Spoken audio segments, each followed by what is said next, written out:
रसूल अल्लाह सल्लल्लाहु अलैहि वसल्लम ने फरमाया कि शैतान आदमी के सर के पीछे रात में सोते वक़्त 3 गिरहें लगा देता है और हर गिरह पर ये फसूं फूंक देता है कि सो जा, अभी रात बहुत बाकी है।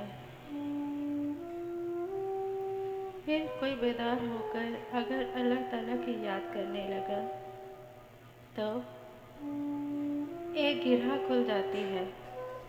फिर जब वज़ू करता है तब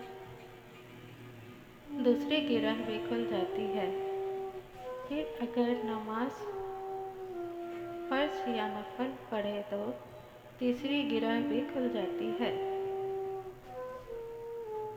इस तरह सुबह के वक्त आदमी चाको चौबंद खुश मिजाज रहता है, वरना सुस्त और बदज़न रहता है। किताब बुखारी शरीफ हदीस नंबर